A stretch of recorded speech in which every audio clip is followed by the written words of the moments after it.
Hey there. I heard you asking the question, what do I need to start a business? It's a great question. Let's talk about it. So before I get going too deep here, I want to clarify this is not a technical video in the sense of how do you start an LLC, how do you get insurance, how do you get a web, etc. Here's my advice on those ones. You're probably going to want an LLC with your state if you're US based, but you probably can take care of that one yourself. Just visit your Secretary of State website and look up instructions on how to file an LLC. As long as your LLC is relatively simple, you can probably get it filed and sent off on your own without paying massive fees. If it's getting a little more complicated, partnerships, etc., you may want to talk with an attorney, but for the most part, you can probably handle it. Insurance, find a good insurance provider if you would like insurance for your business and get that set up. And then for the website, here we go. So many people get caught up on trying to get a perfect WordPress website up from the get-go, and I'm gonna be honest, although most web developers really hate me for saying this, you probably don't need it.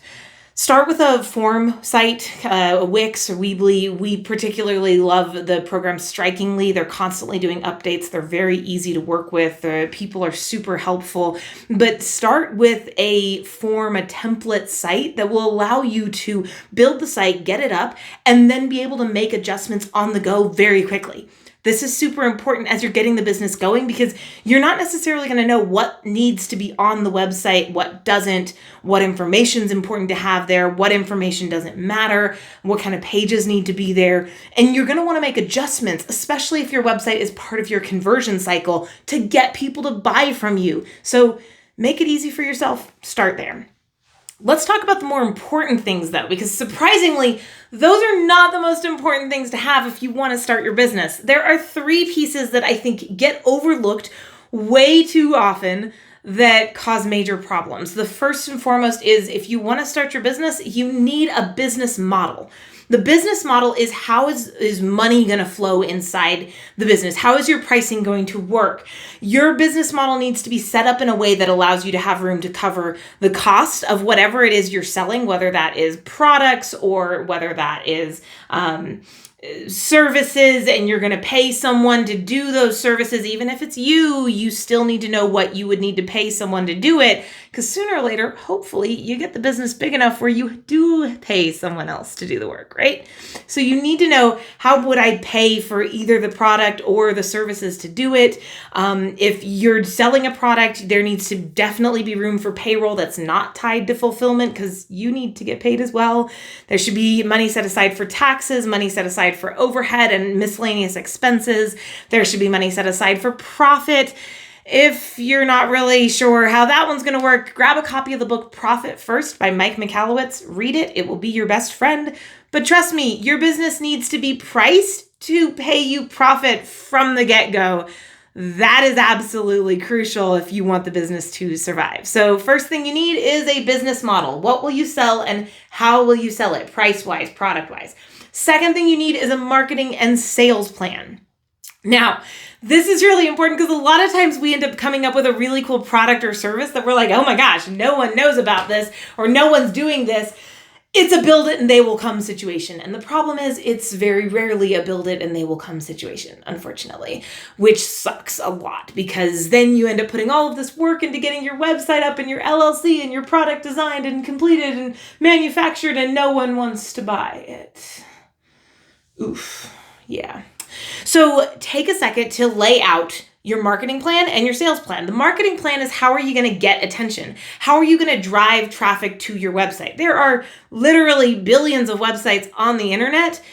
You're not going to drive traffic just by having a website. Okay, so what are you going to do to get attention, to draw traffic to the website? Are you going to try and get PR? Are you going to try and get blog placements on other people's websites? Are you going to do a social media campaign? Are you going to drive ads? What are you going to do to drive traffic?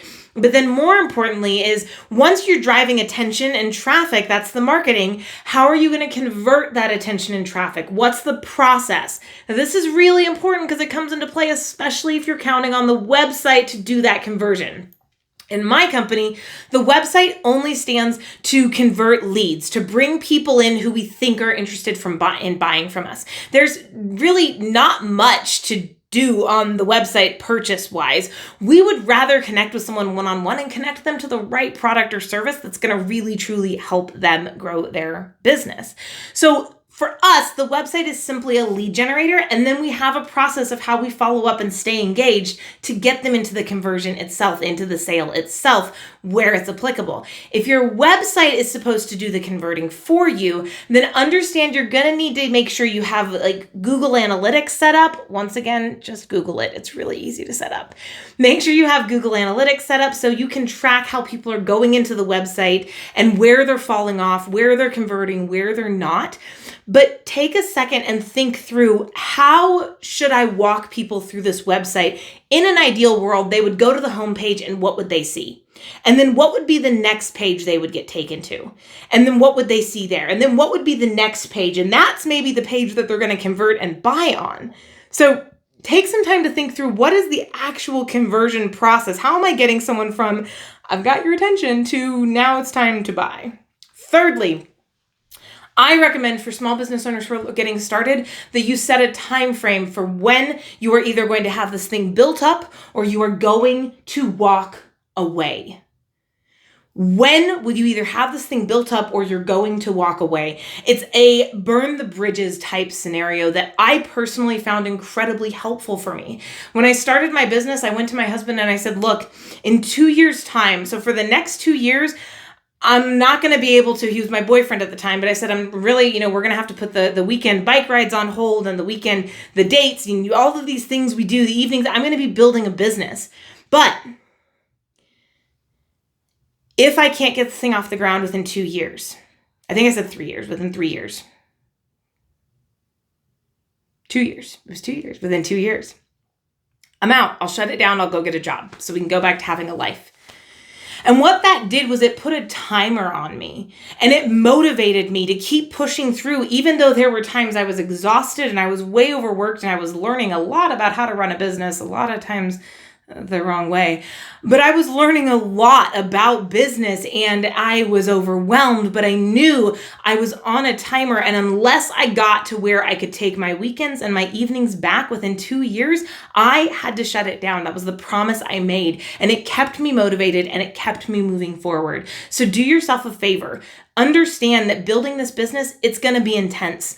When is your time frame for either this thing is off the ground and here is what I will accomplish? For me, it was evenings and weekends back, or I will shut this thing down and I will walk away. Because trust me, putting a light at the end of the tunnel makes it possible to push through the craziness of getting the business off the ground in the first place.